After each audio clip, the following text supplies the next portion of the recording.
Off the top, you mentioned the Carter funeral today. What were you talking to Barack Obama about?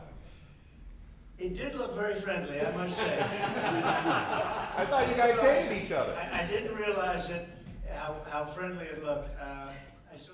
Hey there.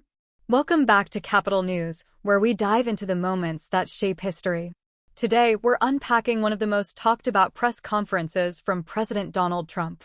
It's a mix of heartfelt reflections, bold predictions, and, of course, a fair share of controversy. Let's get into it. Look at it. I'm not supposed to be talking about it, so I won't. I'm the first president and probably one of the first candidates in history that's under attack with a gag order, where I'm not allowed to speak about something. And they ought to find out what that's all about. And this is a long way from finished. And I respect the court's opinion. I think it was actually a very good opinion for us because you saw what they said. But they invited the appeal, and the appeal is on the bigger issue. So we'll see how it all works out. I think it's going to work out well. We beat Jack Smith. He's back, I hope, at The Hague, but I don't think he should be there either. He puts people in very bad positions, like giving people death penalties. I will tell you, Jack, he is a disgrace. We won all of those cases. We won most of the other cases, or they're limping along. We've had a lot of lawfare. These are all people that understand what's going on here very badly. This was an attack on the Republican Party. This was an attack on the Republican candidate who just won an election by record numbers, the highest number of Republican votes by far ever gotten. And we won all swing states, 7 swing states. We won the popular vote by millions of people. And that was the real vote. And I said it a long time ago, the real vote is that, and they tried to stop that from happening. They tried to stop this election from happening, or to bloody somebody up so badly they couldn't win, and the people got it.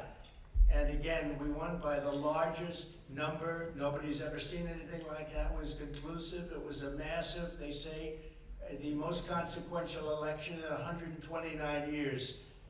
And these people, the people know everything that you're asking. They've been studying this for 2 years as it went along, and hopefully it'll never happen again, an attack on a political opponent. So Peter will be appealing the decision. They're asking for an appeal, and that's on the fact, on what's going to happen, much more importantly than tomorrow.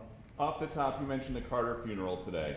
What were you talking to Barack Obama about?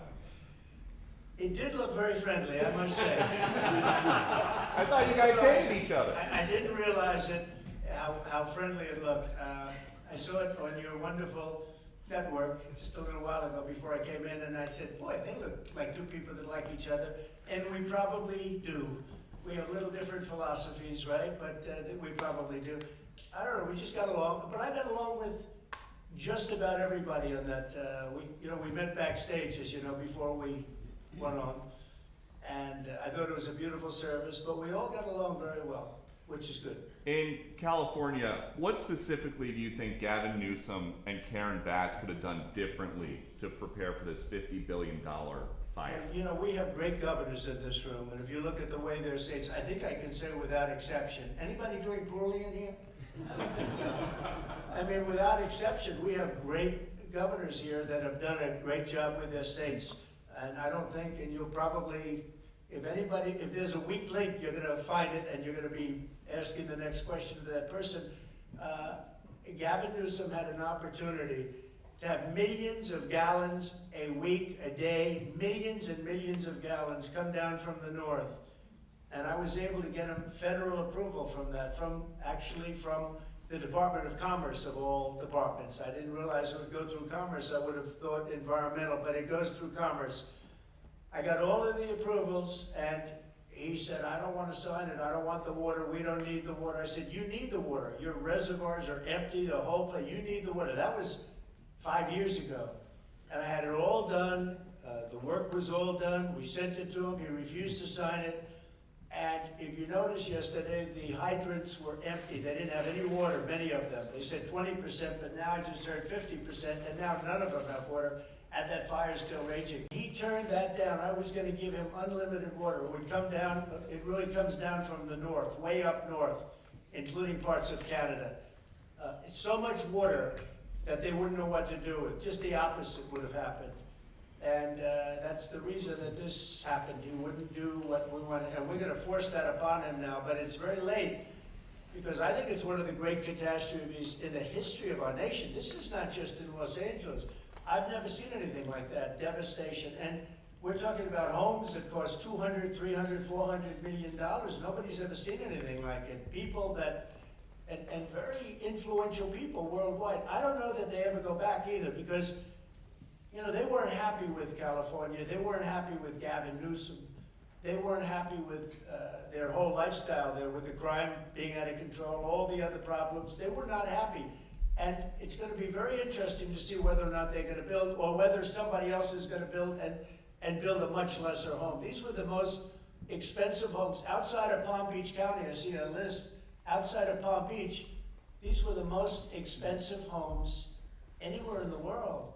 And I don't think I think a lot of them are just not going to go back and build it. Plus, they don't want to be part of a construction site. They don't want to, they're building a home, another one's building, they're building in front of them, behind them, alongside of them.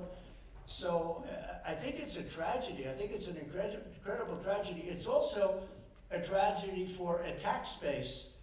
And the governors know exactly what I'm talking, and I'd like to hear anybody talk about that. But if you're the governor of a state and you lost thousands of very rich people that were paying a lot of taxes and weren't happy about it, and weren't happy about what's happened to California, which has all the advantages of greatness, but they've had horrible politicians. I think that Gavin is largely incompetent, and I think the mayor is largely incompetent, and probably both of them are just stone cold incompetent. What they've done is terrible. Would anybody have a comment on that? Because when you talk about losing the tax base, you're losing a lot of, you're going to lose a lot of those people permanently. Those people pay billions of dollars in taxes. Governor, what about you? We got some great property in Louisiana. They'll be moving to a lot of your states. They'll be moving to Florida, I can tell you, I know that. But they're going to be moving to, you're going to pick up a lot, Texas. So it's a rough situation. I've never seen, I think it's one of the great catastrophes in the history of our country. Not even believable. President Biden's term, almost over. Before he goes, there's talk that he might trade a Gitmo al-Qaeda detainee, Mohammed Rahim, for 3 American hostages held by the Taliban. Should he do that? Well, I haven't looked at it. I will be looking at it. They're showing me tomorrow morning. They're showing me that there's a trade on. And trades, I have not been in favor of the trades they've made, but I'll be taking a look tomorrow. We'll announce something tomorrow. Don Jr. and some of your team just got back from Greenland. What's the price tag? Well, maybe no price tag. You know, look, we're going to have to see what happens, because Denmark, we need this for national security. We need Greenland very badly. You look at the Russian ships, the China ships, they're all over the place. They're, you know, surrounding. Now, they have for a long time. That's a lane. But we need that for national security. So I don't know that Denmark has any right, title, and interest, so we're going to find that. But I can tell you, you saw the clips that were released. The people of Greenland would love to become a state of the United States of America. We were greeted with tremendous love and affection and respect. The people would like to be a part of the United States. Now, Denmark maybe doesn't like it, but then we can't be too happy with Denmark, and maybe things have to happen with respect to Denmark having to do with tariffs. Because they have to do this, I think, for the free world. We need that to protect the free world. It's very important, and getting more important every year. When you were with all the Republican senators yesterday in Washington, which of your nominees do they think are going to have the hardest time getting confirmed? So we had a great meeting with almost every senator, Republican senator, and I would say that first it was a love fest. This is a love fest too, I believe. I'll let you know in about an hour. But this is pretty much a love fest. I mean, the governors aren't exactly chopped liver, right? This is a group of people that have done a phenomenal job, and especially when you see what's going on in Los Angeles and all. You look at the way they've run their states, it's incredible. I talk about it all the time. The top 25 states, and I don't believe we have any in the list of crime. So every one of them is a Democrat-run state. We want to get along with the Democrats. I'm trying to be nice. We're going into a new term. It's going to be a great time for, I'm gonna call it the golden age. I believe we have a chance at the golden age of America, but I have to tell you, you look at the crime, it's all on the shoulders of Democrats and the way they run their states. And if these people ran those states, same people, same everything, but you put these people in those states, you wouldn't have crime like that at all. We've been watching over the last couple weeks, a lot of CEOs, including some who censored you 4 years ago, have been coming down here basically to kiss the ring. Did they change or did you change? Well, maybe we all changed. I think they've gained a lot of respect.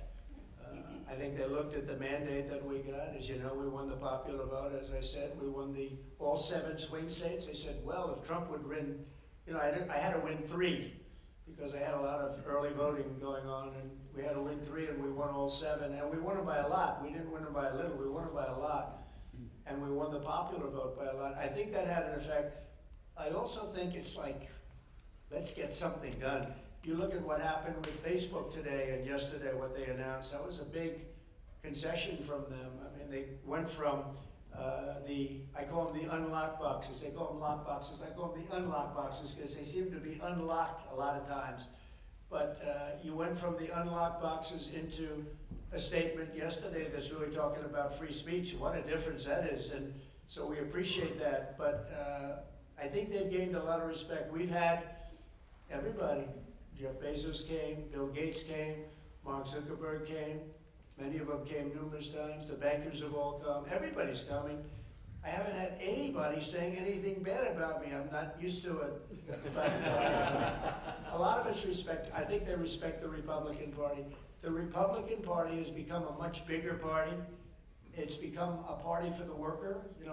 If you look at all of the union votes that I got, and when I say I, it's really all of us together because it's a whole thing.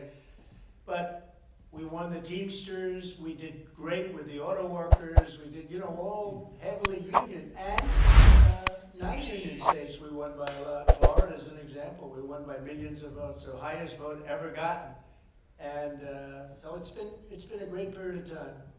A ton of world leaders have called you as well. We understand still no call with Putin. Is that a day 1 or week 1 call that you want to have? He wants to meet. And we're setting it up.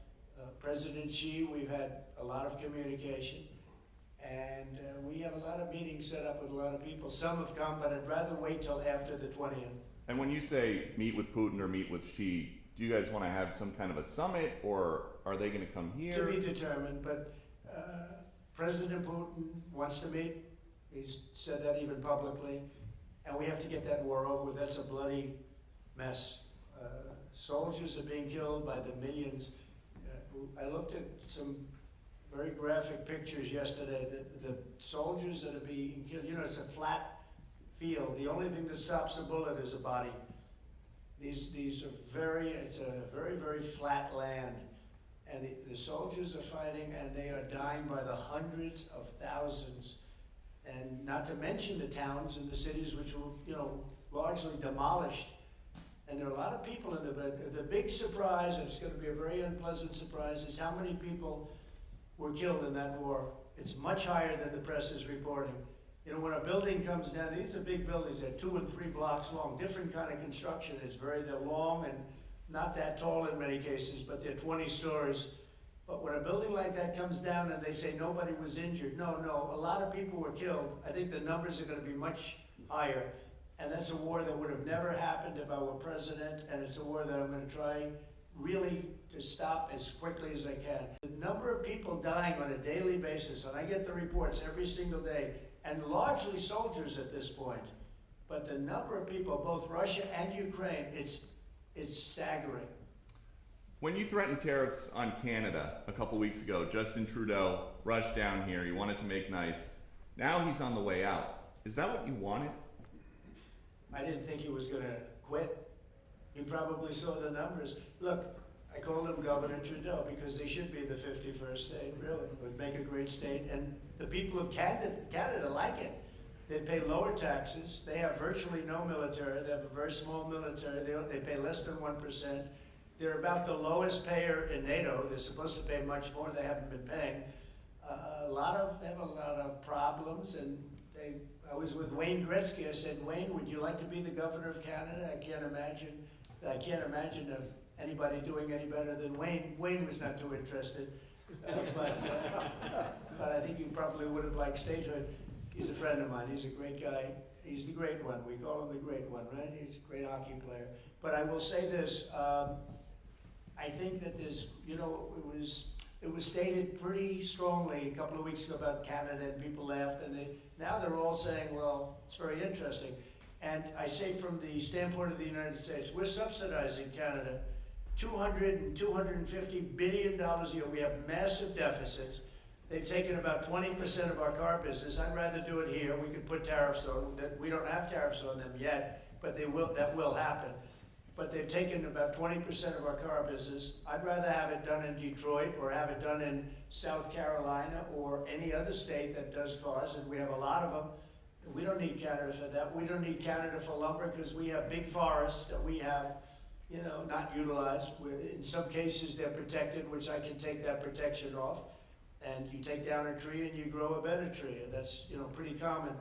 But we don't need anything. We don't need their fuel. We don't need their energy. We don't need their oil and gas. We don't need anything that they have. And I said to Trudeau, I said, why are we subsidizing you $200 and $250 billion a year? He said, I really don't know. And I said, well, I don't know either. I said, what would happen to Canada if we didn't? He said Canada would be obliterated if that happened. I said then Canada should be a 51st state.